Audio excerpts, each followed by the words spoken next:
L'Olfactory Stimulation Therapy and Memory Reconstruction, ou OSTMR, est une thérapie olfactive. Elle se base sur 4 principes. Premièrement, la neurologie de l'odorat. Deuxièmement, la psychologie émotionnelle. Troisièmement, le vécu individuel de chaque patient. Et quatrièmement, les propriétés thérapeutiques des substances odorantes. Cette méthode a été créée par le docteur Olga Alexandre, neuropsychiatre et biochimiste. La question que l'on nous pose souvent est « mais comment la Covid peut-elle nous rendre anosmiques ?» Eh bien, il semblerait que le virus s'attaque aux cellules de soutien de l'épithélium olfactif, entraînant la mort des neurones olfactifs. Les cellules de soutien sont en effet indispensables au bon fonctionnement des neurones. Heureusement, l'épithélium se renouvelle à partir de cellules souches. Au bout de 10 à 15 jours, de nouveaux neurones et de nouvelles cellules de soutien reconstituent la muqueuse et l'on retrouve l'odorat. Comme vous l'aurez compris, en l'absence de ce bon fonctionnement, cela explique pourquoi les troubles de l'odorat peuvent durer quelques jours, quelques mois, voire plusieurs années. L'atteinte de l'odorat peut avoir de nombreuses conséquences, pouvant aller bien au-delà d'un manque de plaisir éprouvé lors de l'alimentation. On peut par exemple observer de réels risques liés à l'absence de détection des signaux de danger, comme l'odeur de brûlé ou l'odeur de gaz.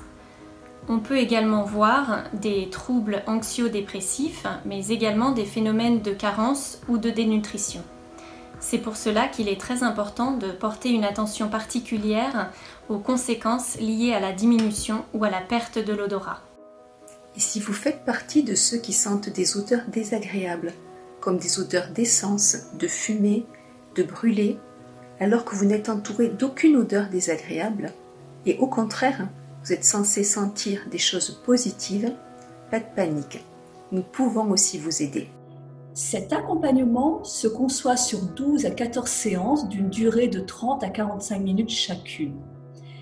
Les 4 à 6 premières séances s'effectuent de façon hebdomadaire.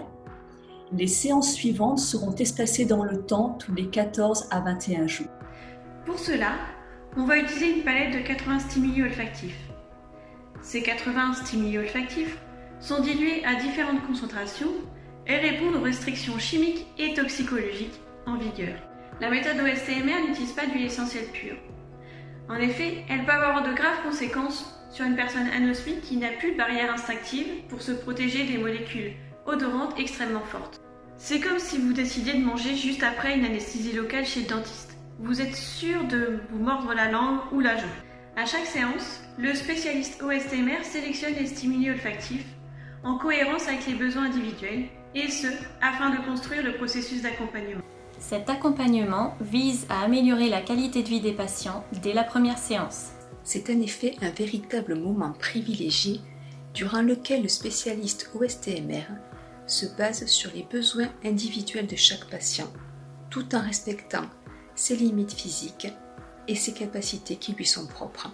En conclusion, ce protocole de prise en charge des troubles de l'odorat post-Covid par la méthode OSTMR se conçoit comme un véritable accompagnement personnalisé et adaptable.